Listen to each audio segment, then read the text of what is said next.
Hello everyone, welcome back to the channel future with tarot. ये reading होगी cancer के लिए और इसमें हम मई मंथ का जो सेकंड वीक है,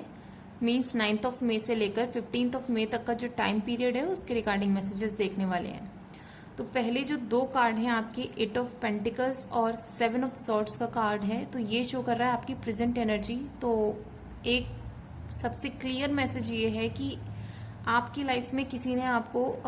हाल फिलहाल में कह लीजिए या फिर थोड़ा सा पास्ट की ज़्यादा मतलब 1-2 महीने के अंदर की एनर्जी में बोल दूँ तो किसी ने आपको धोखा दिया है। ये आपके करियर के टर्म्स में भी हो सकता है, या फिर आप किसी के साथ पार्टनरशिप में काम कर रहे हैं तो वहाँ से भी आपको धोखा मिला होगा, या फिर लव लाइफ में कहीं ना कहीं किसी ने आपको मतलब आपके रिलेशनशिप में प्रॉब्लम क्रिएट करने की कोशिश करी होगी। वो सक्सेसफुल भी रहे होंगे काफ़ी हद तक, लेकिन बाद में जस्ट बिकॉज कि आपने हर एक चीज़ पर अपना पूरा फोकस बनाया, हार्डवर्क किया, स्टेप बाय स्टेप चीज़ें करी हैं, उसकी वजह से आप सक्सेस अपनी लाइफ में ले पाए हो। लेकिन अभी प्रेजेंट एनर्जी में इतने ज़्यादा सक्सेसफुल नहीं हो, इतना ज़्यादा ग्रोथ नहीं है आपकी, क्योंकि वो 7 ऑफ सॉर्ड्स की एनर्जी आपके माइंड में अभी भी कैरी कर रहे हो कि वो जो धोखा आपको मिला था कि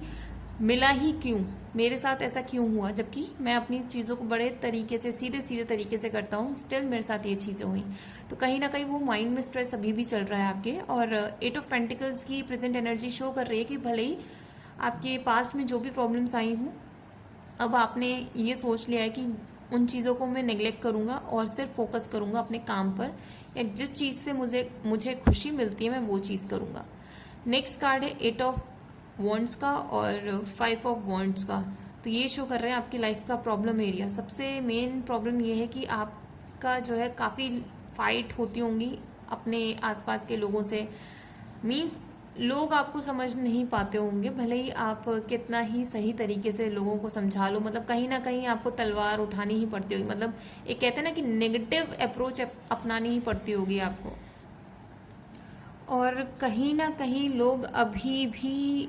ये चाहते हैं कि आपकी लाइफ में कोई स्टेबिलिटी ना आ पाए।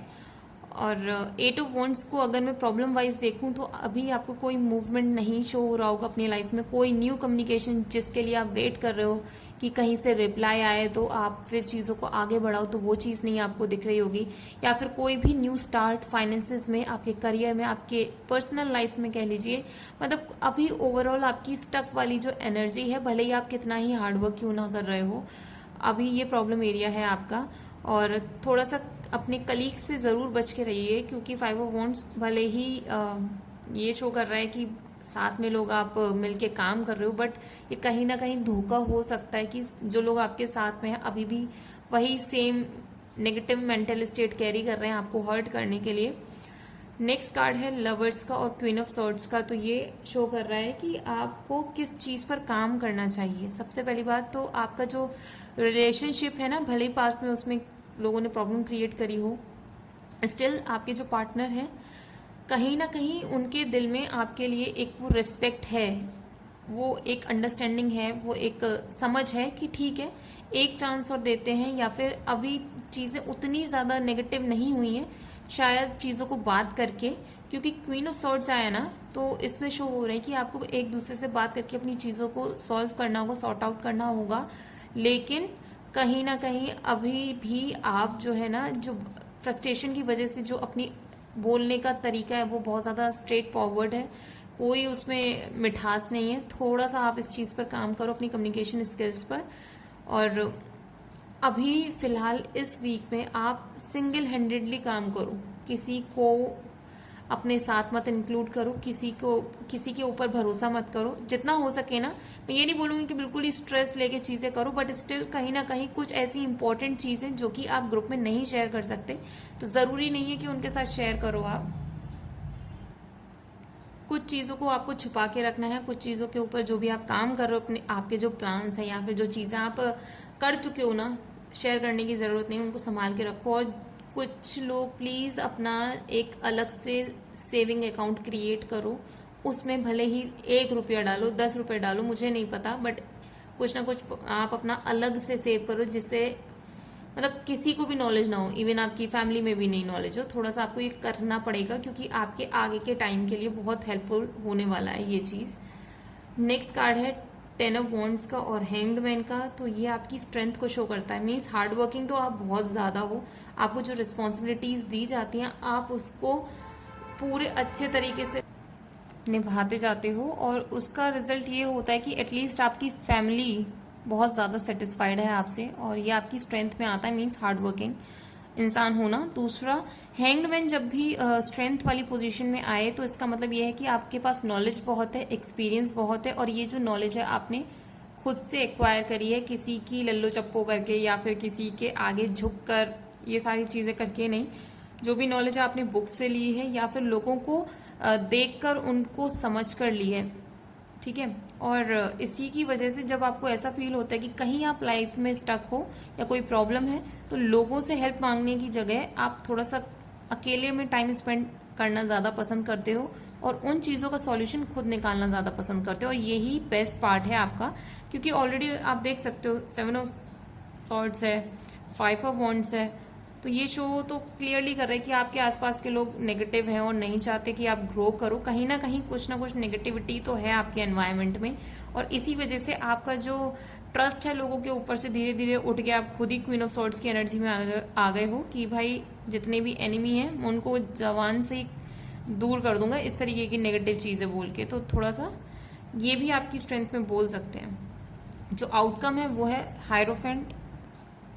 And king of pentacles. तो ये शो कर रहा है कि सबसे पहली चीज़, आप फाइनेंशियली तो बहुत ज़्यादा स्ट्रांग हो जाओगे, इसमें कोई डाउट नहीं है। और इतने ज़्यादा स्ट्रांग हो जाओगे कि फिर जो लोग आपको हर्ट किए थे ना, आपकी लाइफ में प्रॉब्लम लाए थे, आप उनको शो ऑफ करना शुरू कर दोगे, और वो जलेंगे, इतने ज़्यादा जन भूल जाएंगे कि